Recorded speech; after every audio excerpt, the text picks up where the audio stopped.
या चित्रपटाची सुरुवात कदाचित 1972च्या आसपासच्या काळात होते व आपण मुंबई नाट्य परिषदेचं कार्यालय पाहतो, जिथे मराठी नाट्य क्षेत्रातील प्रमुख लोक या विषयावर चर्चा करत असतात की डॉक्टर काशीनाथ घाणेकर यांना रंगभूमीवर प्रवेश द्यायचा की नाही। डॉक्टर काशीनाथ घाणेकर हे एक डेंटिस्ट असतात, त्याचबरोबर त्यांचं मराठी नाट्य क्षेत्रात खूप मोठं नाव देखील असतं। पण त्यांच्यासोबत काम करणाऱ्यांची ही तक्रार असते की ते रंगमंचाचा मान राखत नाही व त्यांच्यासोबतच्या कलाकारांना नीट वागणूक देत नाहीत। त्यामुळे नाट्य परिषदेत त्यांच्यावर बहिष्कार टाकण्यासाठी सर्वांचं मत घेण्यात येतं। इथे बसलेले सर्व लोक घाणेकरांना रंगमंचावर येऊ दिलं जाऊ नये म्हणून त्यांचा हात वर करतात। यातच घाणेकरांचे सर्वात जवळचे मित्र प्रभाकर पणशीकर सुद्धा असतात, ते देखील त्यांचा हात वर करतात। तसेच इथे आपण घाणेकरांचा आवाज ऐकतो, जे आपल्याला सांगतात की त्यांना रंगभूमीवरून हटवण्यासाठी खूप प्रयत्न चालू आहेत। पण काही वर्षापूर्वी तसं नव्हतं, कारण त्यांचा प्रेक्षक वर्ग त्यांचं नाटक बघायला सकाळपासून लाईनीत उभा राहायचा व त्यांचे प्रत्येक शो हाऊसफुल असायचे। तसेच इथे डॉक्टर काशीनाथ घाणेकरांची एंट्री होते आणि आपल्याला समजतं की त्यांची प्रसिद्धी खूप मोठी आहे। लोक त्यांची फक्त एक झलक पाहायला तरसतात। यानंतर सीन 1961 मध्ये शिफ्ट होतो, जेव्हा घाणेकर हे सुपरस्टार नसून एक सामान्य कलाकार होते। इथे ते नाटक सुरू असताना स्टेजवरील त्यांच्या सहकलाकाराला डायलॉग आठवण करून देत असतात, कारण त्यांच्या सहकलाकाराची दाढ दुखत असते, त्यामुळे तिला डायलॉग बोलता येत नसतात। पुढे जेव्हा त्या बाईला दुखत असलेल्या दाढीमुळे डायलॉग म्हणताच येत नाहीत, तेव्हा घाणेकर स्टेजवरती येतात व त्यांचं पात्र साकारून कसंबसं ढासळत चाललेलं नाटक पुन्हा उचलून ते संपवतात। तसेच ते डॉक्टर असल्यामुळे त्या बाईची दुखत असलेली दाढ देखील काढून टाकतात। पुढे घाणेकर दवाखान्यात जातात, कारण इथे त्यांची बायको इरावती घाणेकर ह्या चेकअप करायला आलेल्या असतात। तसेच आपल्याला कळतं की त्यांचं 4 वेळा मिसकॅरेज झालं आहे व ह्या दोघांना अजून एकही दाम्पत्य नाही। त्याचबरोबर ज्या क्लिनिकमध्ये हे असतात ते क्लिनिक इरावतींच्या मित्राचंच असतं। इथे त्या जेव्हा घाणेकरवर त्यांच्या मित्राची ओळख करून देतात, तेव्हा त्यांचा मित्र घाणेकरांना ओळखतो की ते नाटकात काम करतात म्हणून, व ते घाणेकरांना हे देखील सांगतात की मी तुमचं नाटक पाहिलंय। हे ऐकल्यावर घाणेकर खूप खुश होतात, कारण आजवर त्यांना कोणीही नाट्यगृहाच्या बाहेर ओळखलेलं नसतं। त्याचबरोबर हे दोघे नवरा बायको जेव्हा एका हॉटेलमध्ये बसलेले असतात, तेव्हा त्यांच्या बोलण्यावरून आपल्याला समजतं की घाणेकरांना नाटकाचं खूप वेड आहे आणि ते त्यासाठी काहीही करू शकतात। पण त्यांच्या ह्याच नाटकाच्या वेडामुळे त्यांचे घरचे गेले 6 वर्ष त्यांच्याशी नीट बोलत नाहीत व त्यांच्या वडिलांचा तर स्वभाव घाणेकरांशी असा आहे की घाणेकरांनी आजवर खूप साऱ्या गोष्टी सिद्ध करून दाखवल्या, जसे की ते त्यांच्या कॉलेजमध्ये कधी काळी गोल्ड मेडलिस्ट होते व ते डेंटिस्ट असून देखील त्यांच्या कामाला त्यांचे वडील कमी लेखतात। त्याचबरोबर घाणेकरांचे वडील कधीच त्यांना हवा तसा मुलाचा दर्जा देत नाहीत, ज्यामुळे घाणेकरांना याचं खूप दुःख असतं। यानंतर दाखवतात की घाणेकर डॉक्टरांकडून रिपोर्ट आणतात, जो असा असतो की घाणेकरांच्या पत्नीचं म्हणजेच इरावतींचं पुन्हा मिसकॅरेज झालंय। या रिपोर्टमुळे घाणेकर खूप दुःखी असतात, कारण त्यांना लहान मुलांची खूप आवड असते। आता घाणेकरांना दुःखी पाहून इरावती त्यांना म्हणतात की आपण पुन्हा मुलांसाठी प्रयत्न करायला नको, कारण याआधी देखील आपण प्रयत्न केले आहेत। तसेच त्या घाणेकरांना म्हणतात की तुम्ही तुमच्या नाटकाची आवड जोपासा व त्यामध्ये करिअर बनवण्याचा प्रयत्न करा, आणि जोपर्यंत तुम्ही यशस्वी होत नाही तोपर्यंत सर्व घर मी सांभाळेल। आता घाणेकर यावरती थोडा विचार करतात आणि इरावतींनी सांगितल्याप्रमाणे ते त्यांच्या नाटकाचा प्रवास सुरू ठेवतात। आता पुढे आपण वसंत कानेटकरांना बघतो, जे की एक प्रसिद्ध लेखक असतात। यांनी छत्रपती संभाजी महाराजांवरती एक नाटक लिहिलेलं असतं आणि त्यासाठीच इथे संभाजी महाराजांच्या रोलसाठी ऑडिशन सुरू असते। आता ऑडिशन सुरू असताना इथे एक व्यक्ती ऑडिशनसाठी आलेल्या कलाकारांना तिथून हाकलून लावत असतो, कारण त्या व्यक्तीच्या मते संभाजी महाराज हे लांबीने उंच व धिप्पाड शरीर असलेले होते, त्यामुळे तो व्यक्ती हडकुळी तब्येत असलेल्या कलाकारांना तिथून हाकलून लावत असतो। या व्यक्तीचं नाव ह्या चित्रपटात कुठे मेन्शन केलेलं नाही, बहुतेक हे या नाटकाचे प्रोड्युसर असतात। आता हा प्रोड्युसर जेव्हा घाणेकरांना त्यांच्या कमी उंचीमुळे तिथून हाकलून लावत असतो, तेव्हा घाणेकर त्यांना उलट उत्तर करतात की संभाजी महाराज हे बेधडक होते, त्यांचं पात्र निभावण्यासाठी पिळदार शरीराचे नाही तर त्यांच्यासारखं धाडस असलेल्या कलाकाराची गरज आहे। इथेच या नाटकाचे दिग्दर्शक दत्ताराम वळवईकर म्हणजेच मास्तर दत्ताराम बसलेले असतात। हे सुद्धा मराठी नाट्य क्षेत्रातील खूप मोठे कलाकार असतात। ते घाणेकरांना त्यांच्याजवळ बोलवतात व म्हणतात की याआधी देखील मी तुम्हाला कुठेतरी पाहिलंय। तेव्हा घाणेकर सांगतात की 7 वर्षापूर्वी तुम्ही एका स्पर्धेत जज म्हणून आलेलात व तिथे जेव्हा स्टेजवरती मी एका दारुड्याची भूमिका करत होतो, तेव्हा तुम्हाला वाटलं होतं की मी खरोखरच दारू पिऊन अभिनय करतोय। मास्तर म्हणतात, हो, तू दारू पिऊनच अभिनय करत होतास। यावर घाणेकर त्यांना सांगतात की मी त्या दिवशी दारू नव्हतं पिलो, पण मास्तर घाणेकरांच्या बोलण्याकडे दुर्लक्ष करून त्यांना तिथून जायला सांगतात। आता घाणेकर त्यांचं खरं पटवून देण्यासाठी तिथेच खाली कोसळतात व त्याच दारुड्याची भूमिका करून दाखवतात, ज्यामुळे मास्तर घाणेकरांचा अभिनय पाहून त्यांना संभाजी महाराजांचं पात्र करण्यासाठी सिलेक्ट करतात। यानंतर यांच्या नाटकाची प्रॅक्टिस सुरू होते व मास्तर दत्ताराम घाणेकरांकडून संभाजी महाराजांचं पात्र नक्की कसं करायला हवं त्याची तयारी करून घेतात। त्याचबरोबर वसंत कानेटकर त्यांच्या नाटकासाठी शोभेल असं नाव शोधत असतात, पण ते काही त्यांना सुचत नसतं. पुढे हे तिघे जेव्हा एका चहाच्या टपरीवर चहा पित असतात, तेव्हा मास्तर दत्तारामच्या एका वाक्यावरून कानेटकरांना त्यांच्या नाटकासाठी उत्तम असं नाव सुचतं, आणि ते असतं की रायगडाला जेव्हा जाग येते. हे नाव सर्वांना चांगलं वाटतं व यांच्या नाटकाचा शुभारंभ होतो. आता ह्या नाटकाचे जेव्हा प्रयोग सुरू होतात, तेव्हा काहीच प्रयोगांनंतर हे नाटक हाऊसफुल होतं. कारण यांच्या नाटकाची कथा तर चांगली असतेच, त्याचबरोबर यांच्या नाटकातील संभाजी महाराजांचं मुख्य पात्र घाणेकर इतकं अप्रतिम साकारतात की सर्व प्रेक्षक वर्ग त्यांच्या अभिनयाच्या प्रेमात पडतो. त्याचबरोबर त्यावेळेचे मराठी कलाक्षेत्रातील काही दिग्गज कलाकार जसे की पु ल देशपांडे व कवी यशवंत हे घाणेकरांचं खूप कौतुक करतात, ज्यामुळे घाणेकरांना खूप प्रसिद्धी मिळते. आता रायगडाला जेव्हा जाग येते हे नाटक हाऊसफुल तर चालत असतं, पण घाणेकरांचे वडील एकदाही त्यांचं हे नाटक पाहायला आलेले नसतात. त्यामुळे घाणेकर त्यांना मिळालेली एवढी प्रसिद्धी पाहून सुद्धा निराश असतात. पुढे दाखवतात की या नाटकाचा जेव्हा 100वा प्रयोग असतो, तेव्हा घाणेकरांची सर्व फॅमिली हे नाटक पाहायला येते, ज्यात त्यांचे वडील देखील असतात. इथेच त्यावेळच्या प्रसिद्ध नटी सुलोचनाबाई देखील आलेल्या असतात. ह्या चित्रपटात काम करत असतात. इथे आपल्याला कळतं की घाणेकरांच्या पत्नी म्हणजेच इरावती व सुलोचनाबाई ह्या एकमेकांना आधीपासूनच ओळखतात. पुढे आपण पाहतो की घाणेकर स्टेजवरती येऊन त्यांच्या नाटकातील संभाजी महाराजांचा अभिनय साकारतात, ज्यात दाखवलं आहे की कसे छत्रपती शिवाजी महाराज व संभाजी महाराज यांच्या पिता-पुत्र नात्यामध्ये दुरावे निर्माण झाले होते. इथे घाणेकरांचा अभिनय इतका छान असतो की नाट्यगृहात बसलेले सर्व प्रेक्षक ते पाहून भावुक होतात. तसेच आपल्याला समजतं की घाणेकरांच्या वडिलांना देखील त्यांचा अभिनय खूप आवडला आहे. आता नाटक संपल्यावर मास्तर घाणेकरांचं खूप कौतुक करतात. तसेच सुलोचना दिदी देखील घाणेकरांना भेटून त्यांच्या अभिनयाची प्रशंसा करतात. इथेच आपण कांचनला पाहतो, जी की सुलोचना दिदींची मुलगी असते.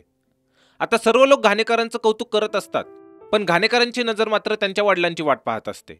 त्यांना वाटत असतं की आज तरी त्यांचे वडील त्यांची पाठ थोपटतील, पण त्यांचे वडील त्यांना भेटल्यावर घाणेकरांना सोडून नाटकातील बाकी सर्व कलाकारांचं कौतुक करतात व घाणेकर चांगलं डॉक्टरचं काम सोडून नाटकात काम करत आहेत यावरून ते घाणेकरांना टोमणा मारतात, जे ऐकून घाणेकरांना खूप दुःख होतं.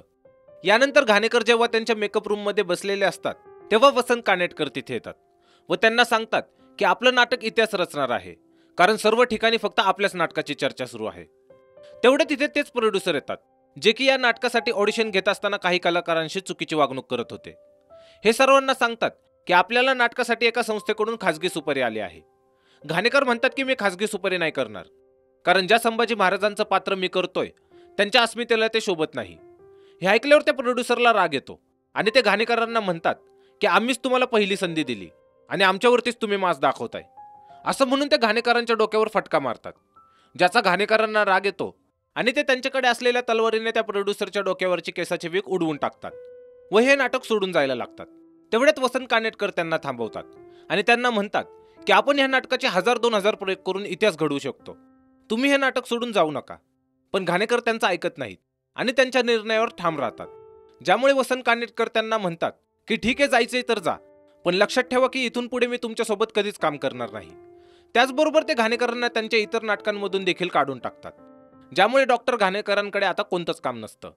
यानंतर दाखवतात की इरावती जेव्हा सुलोचना दिदींना भेटायला आलेले असतात, तेव्हा त्या त्यांना घाणेकरांच्या सध्याच्या परिस्थितीबद्दल सांगतात की ते सध्या काहीच काम करत नाहीत. तेवढे तिथे घाणेकर येतात, कारण की त्यांच्या घराला कुलूप लावलेलं असतं आणि त्याची चावी इरावतींकडे असते. इथे सुलोचना दिदी घाणेकरांना म्हणतात की आपण कलाकार आहोत, नाटक खासगी की जाहीर ह्या भानगडीत कशाला पाडायचं. इथेच कांचन सुद्धा असते. ती म्हणते की ज्या व्यक्तीने 1000-2000 लोकांसमोर प्रयोग केलाय, त्याला 10-12 लोकांसमोर प्रयोग करण्यात कशी मज्जा येईल. इथे आपल्याला समजतं की घाणेकरांनी त्या खासगी प्रयोगाला नकार का दिलेला. त्याचबरोबर आपल्याला कळतं की कांचन डॉक्टर घाणेकरांच्या प्रेमात पडली आहे. पुढे सुलोचना दिदी घाणेकरांना भालजी पेंढारकरांकडे घेऊन जातात, जे की मोठे दिग्दर्शक असतात. तसेच ते सुलोचना दिदींचे गुरु देखील असतात.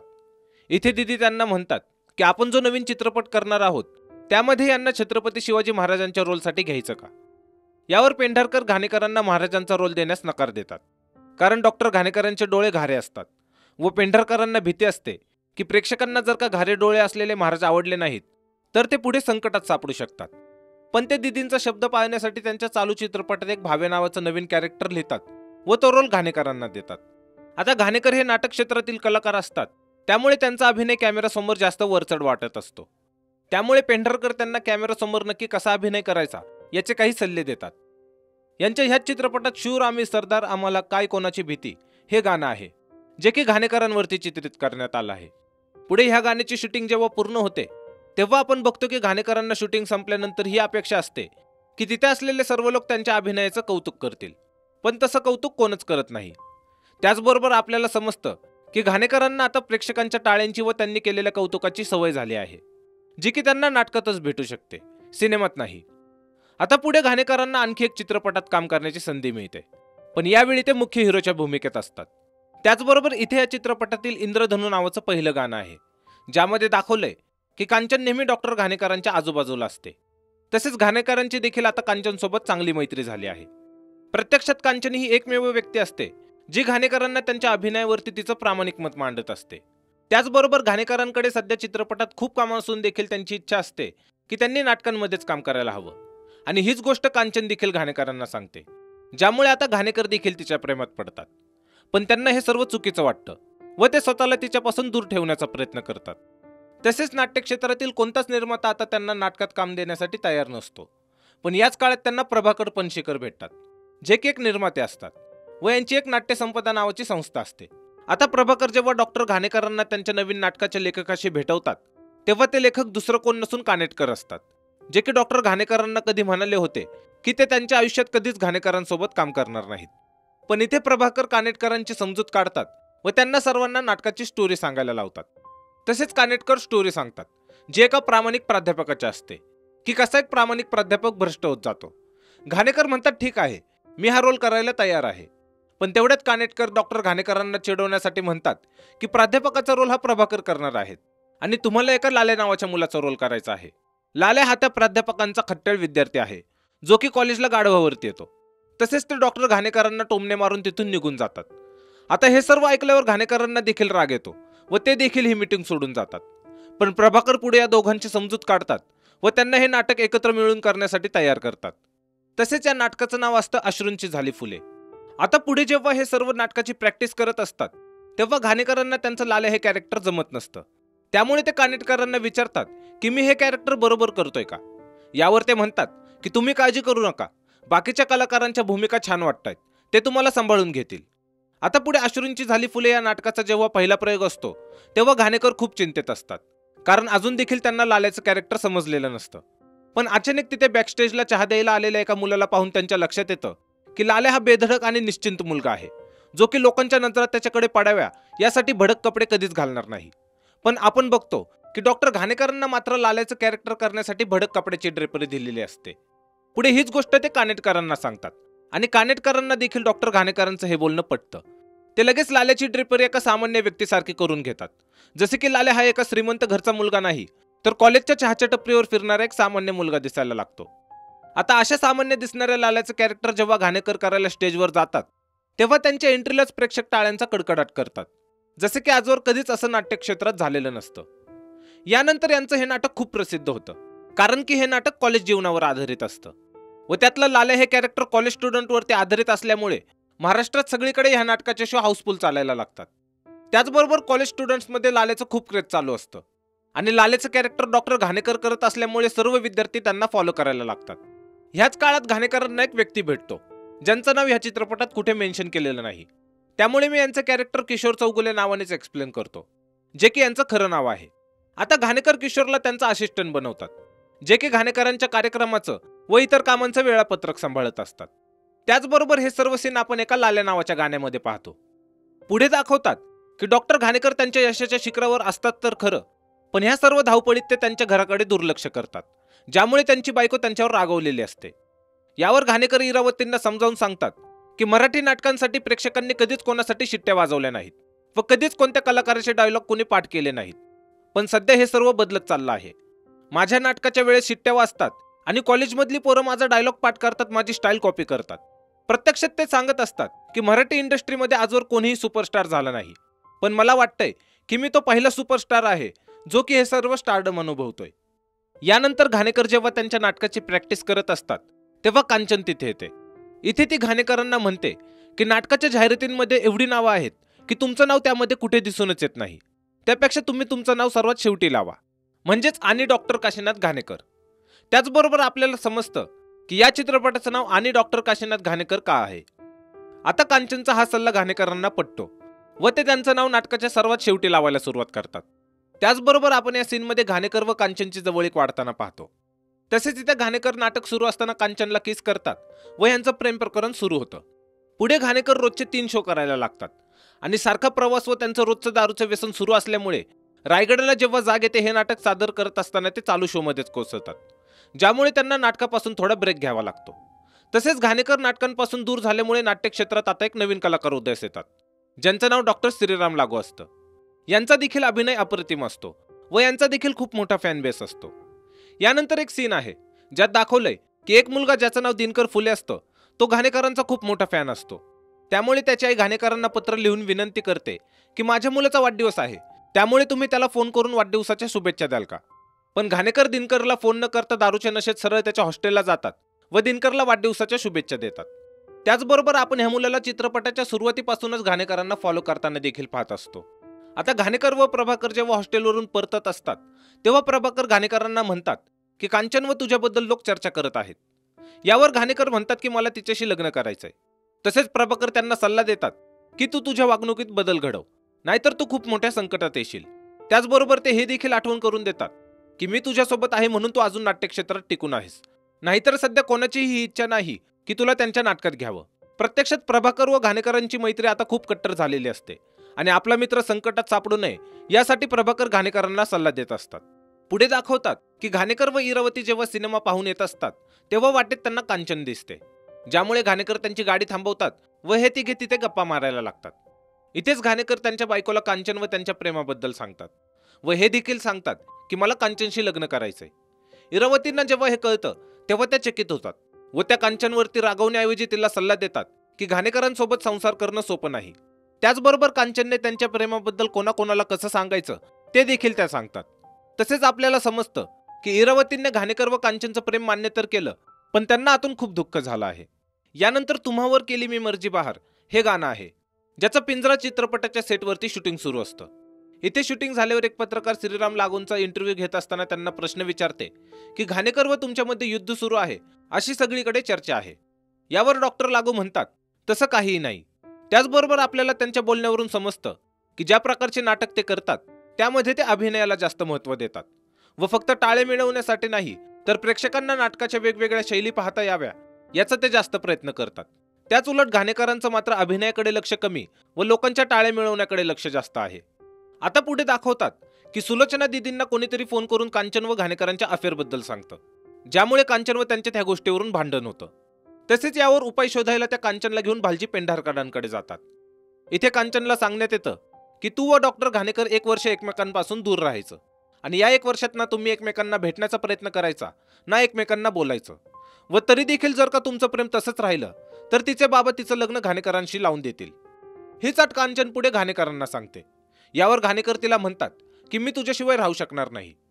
त्याचबरोबर इथे घाणेकरांना समजतं की कांचनने त्यांना ही बातमी एकांतात न सांगता मुद्दाम गर्दी असणाऱ्या ठिकाणी सांगितली, कारण तिला भीती होती की घाणेकर तमाशा करतील.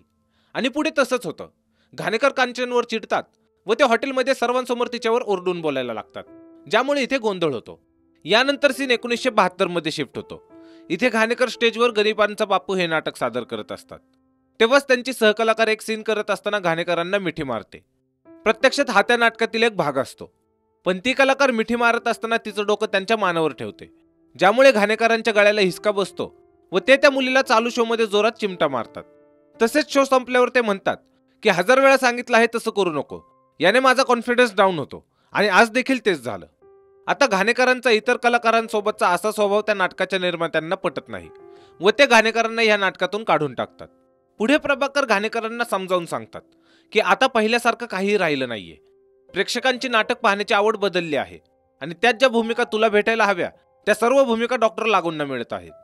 तसेच ते सांगतात की जर तू डॉक्टर लागूंना कमी लेखत असशील तर तसा गैरसमज बाळगू नको, त्यांच्यामुळे आपल्याला काम मिळणं बंद होऊ शकतं. प्रत्यक्षात डॉक्टर लागू व डॉक्टर घाणेकर यांच्यात कोणताही वाद नसला तरी देखील कुठे ना कुठे हे दोघे एकमेकांना टार्गेट करत असतात व एकमेकांना स्पर्धक मानत असतात. आता यांचं बोलणं चालू असताना इथे डॉक्टर लागू येतात, ज्यांना पाहून घाणेकर त्यांची गाडी वळवून डॉक्टर लागूंच्या जवळ नेऊन थांबवतात. इथे ते प्रभाकरला डॉक्टर लागूपेक्षा माझी पॉप्युलॅरिटी किती मोठी आहे हे दाखवण्यासाठी गाडीतून खाली उतरतात, ज्यामुळे जी गर्दी डॉक्टर लागूंची ऑटोग्राफ घेण्यासाठी त्यांच्या मागे पुढे पळत होती तीच गर्दी आता घाणेकरांजवळ येते. पुढे याच गर्दीतील एक लहान मुलगी डॉक्टर लागूंकडे येते व तिच्यासाठी घाणेकरांची ऑटोग्राफ घेऊन या अशी त्यांच्याकडे विनंती करते. इथे डॉक्टर लागू जेव्हा तिची वही घेऊन प्रभाकर जवळ येतात तेव्हा प्रभाकर म्हणतात की ही देखील घाणेकरांची चहिते आहे. यावर डॉक्टर लागू म्हणतात हो, पण मोठी झाल्यावर तिचा हिरो बदललेला असेल. प्रत्यक्षात ते प्रभाकरला हा इशारा देत असतात की घाणेकरांची इमेज रंगभूमीवर खराब होत आहे आणि जर तसंच चालत राहिलं तर त्यांना पुढे कोणीही विचारणार नाही. पुढे पेपरमध्ये ही बातमी छापून येते की घाणेकरांनी भर नाटकात त्यांच्या सहअभिनेत्रीच्या कमरेवर चिमटा काढला.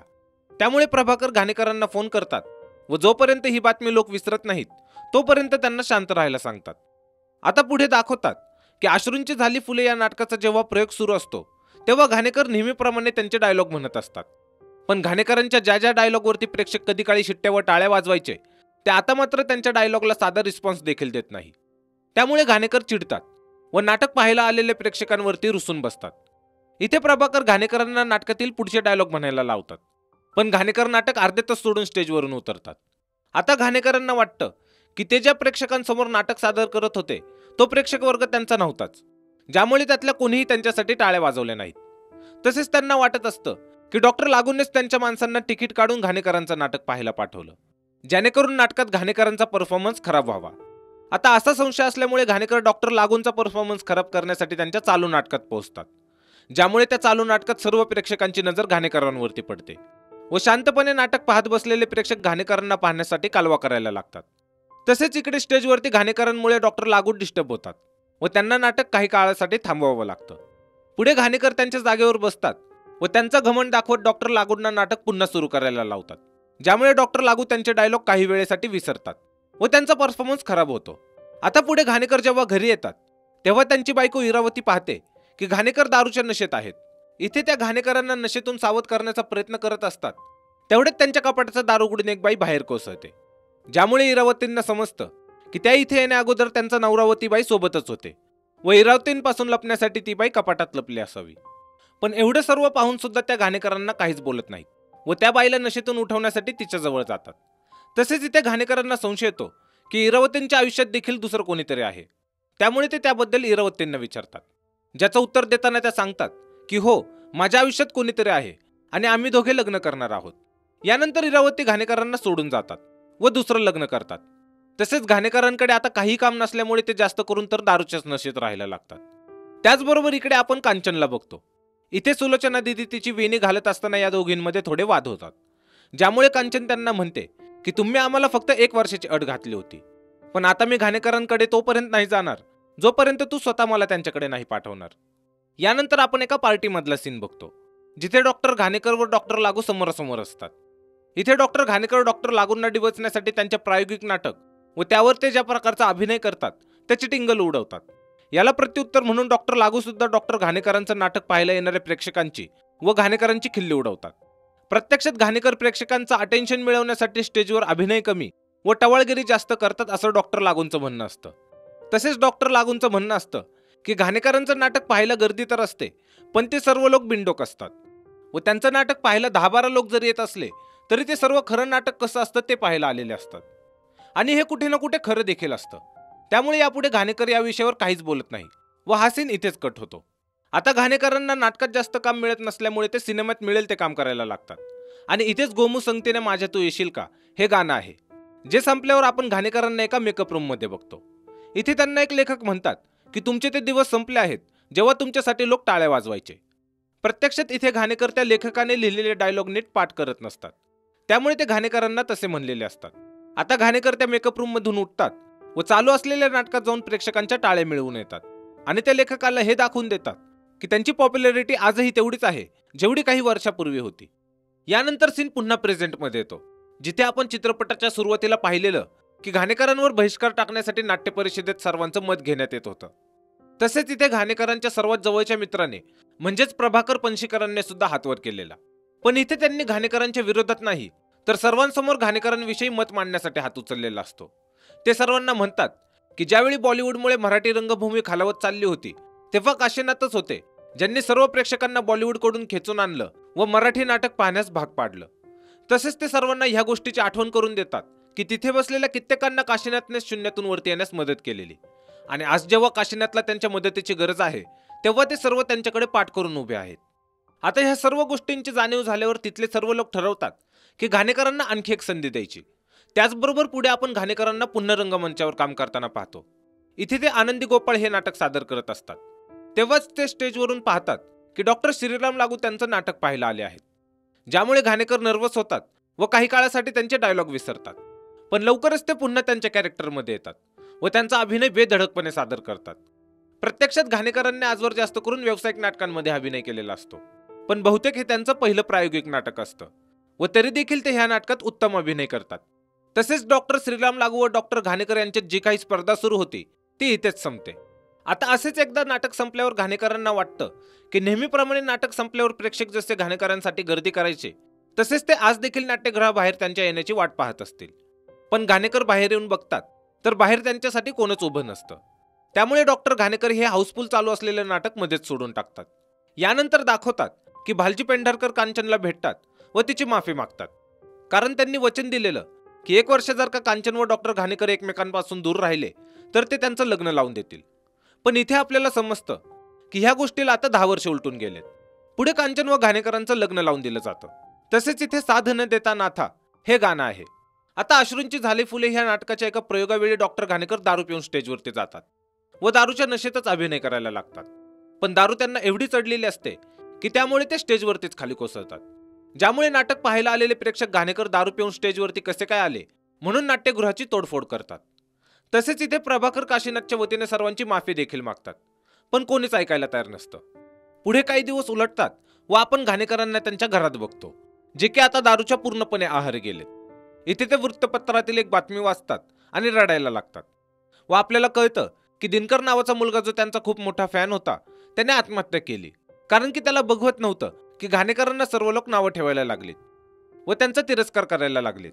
त्याचबरोबर आपल्याला कळतं की दिनकर घाणेकरांना अधूनमधून फोन करून त्रास देखील द्यायचा व फोनवरचा मुलगा हा दिनकरच आहे हे घाणेकरांना तेव्हा कळलेलं जेव्हा दिनकरच्या आईने घाणेकरांना पत्र लिहून दिनकरला वाढदिवसाच्या शुभेच्छा द्या म्हणून सांगितलेलं. आता सीन 4 वर्षाने पुढे शिफ्ट होतो व आपण डॉक्टर घाणेकरांना त्यांच्या मुलीसोबत बघतो.